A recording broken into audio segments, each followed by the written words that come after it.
to meet this objection. And central to this white paper, these proposals, is a distinction between totipotent, the capacity to give rise to the whole organism as an integrated living being, and pluripotent, the capacity to produce all the cell types of the human body, but not the coherent and integrated unity of a living organism. One of these proposals, altered nuclear transfer, is based on this distinction.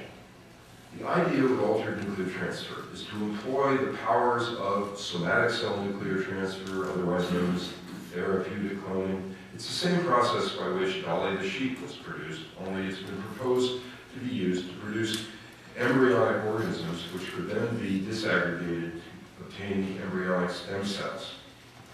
SCNT, therapeutic cloning, begins by taking an egg cell, removing its nucleus, and then taking an adult body cell, a somatic cell, removing its nucleus, and putting it into the enucleated egg.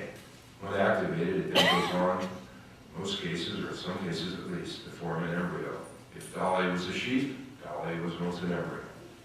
Altered nuclear transfer works by the same basic technique, but before the nucleus of the adult body cell is transferred into the enucleated egg, it is altered, here symbolized by the change from green to blue.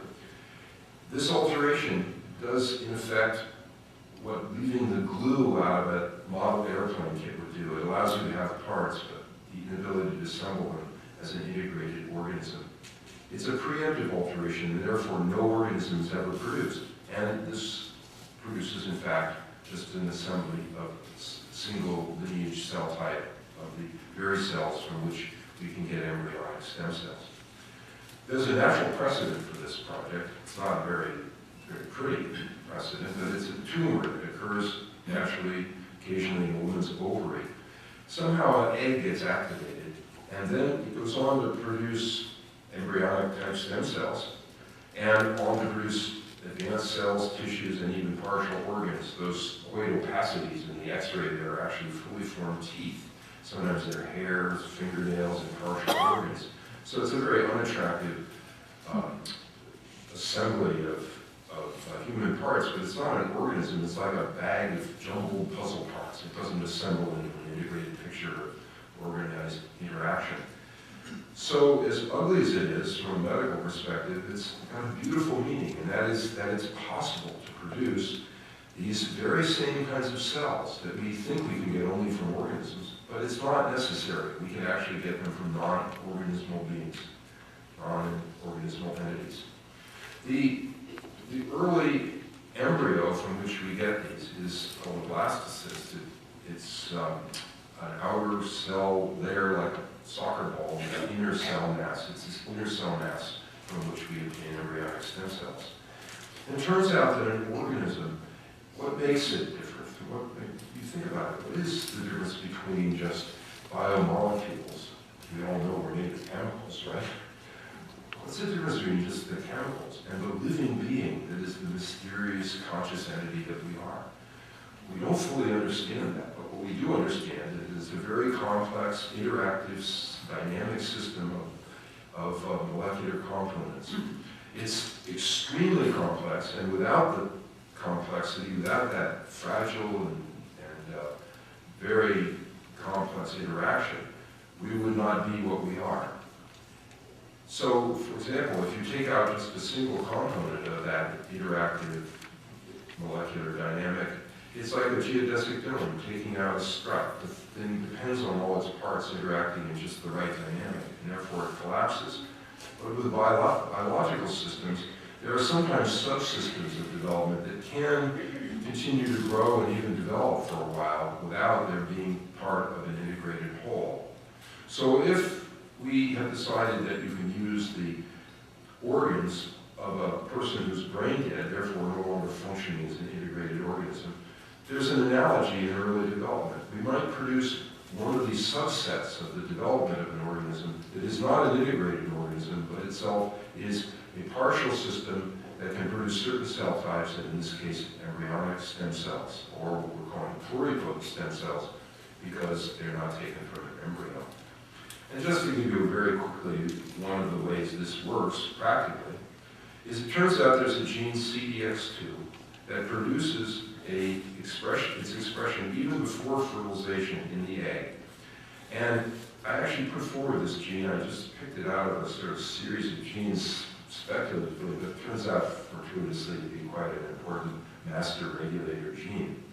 And a scientist at MIT has actually done this. He silenced this gene, gotten fully functional pluripotent stem cells with all the powers of embryonic stem cells without producing an organism. He did this in mice, and now we have to ramp up to do it in primates and then try it with human beings. Turns out if you silence this, that's the bottom version there of ANT, it goes on to produce a cell that produces not the two first cell lineages, but just one of them. It's no more an embryo than one hand can clap or one voice sing a duet. And this project has strong support from leading conservative moral philosophers and scientists, and has a realistic possibility of solving our problem. It offers some very significant advantages. It would allow us not just to obtain embryonic stem cells, but it could serve as a tool for probing the dynamics of early development. It would also allow us to unburden embryonic stem cell research from its association with in vitro fertilization and all the attendant social and clinical problems associated with that. It would open federal funding and broad public support while encouraging research collaboration on a national and international level, fully funded by the federal government. This is consistent with the policy of the previous administration, and I'd like to talk about the difference between those administrations, because you'd be surprised it's not as different as you might think. President Clinton's National Bioethics Advisory Commission said, in our judgment, the derivation of stem cells from embryos remaining following infertility treatments is justifiable only if no less morally problematic alternatives are available for advancing the research. Finally, just one concluding comment. We're at a crucial moment in the advances of science. If we take seriously the mystery and the dignity of the unfolding of human life, we can also go forward with our science.